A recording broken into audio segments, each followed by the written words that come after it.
And energy experts say the current power generation capacity should double, particularly when crude oil prices have dropped by 50% on the world market. The experts also want government to reduce fuel prices by 15%. Ghana spends not less than $500,000 on crude oil every year for power generation. With the current drop in oil prices, analysts expect that the generation should automatically be doubled if the Volta River Authority has put its act together. It goes without saying that the prices are falling, and therefore you can buy more crude to generate the other, crude generated power, supplies. There's no doubt about that. But it needs planning, systematic planning.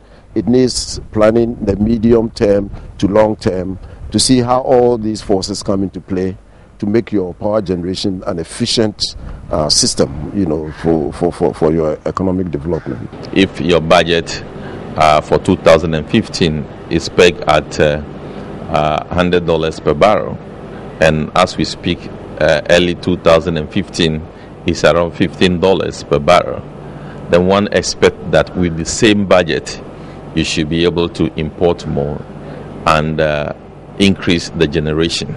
So at this point in time, from that perspective, one would have thought that we shouldn't have problem about generation because it is now easier and more flexible from budget point of view to be able to import more crude. Former board member of the Electricity Company of Ghana and international energy expert Dr. Kwaku Osafo also wants government to reduce fuel prices drastically. The government shouldn't be too stubborn about reducing the price of petrol, and other oil products, because this also has its own side benefits of oiling the economy. We should also be able to reduce the price of petroleum products by another percent, 10% or 15%.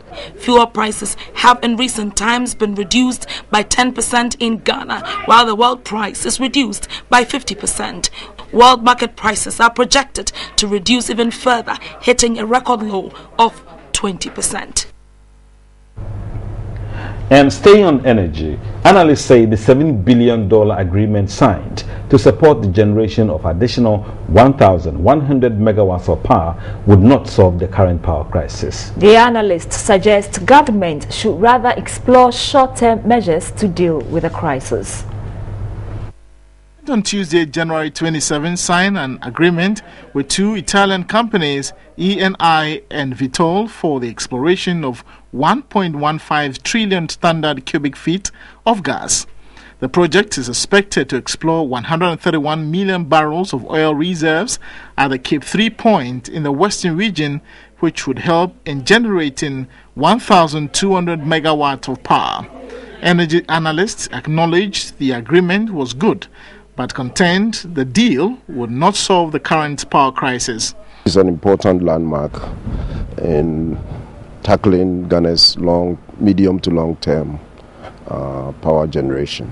We've totally ignored the fact that electricity demand has been growing from the past decade 8 to 12% a year. This project that we're talking about with respect to Eni and other ones like General Electric, they are projects that will actually solve the long-term energy problems of the country. Benefit of the investment, according to analysts, should be expected in 2017. If we continue, for example, the Cape 3 projects, if more gas is discovered and the potential is there, that will go along. We can then subsidize our own production of gas with the Nigerian West African pipeline.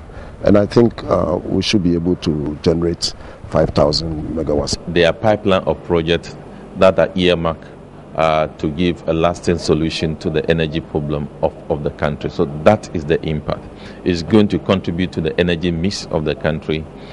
It's likely going to reduce production cost, and that may have influence on tariffs in the country. The country has been battling with power crisis for 2 years due to generation deficit.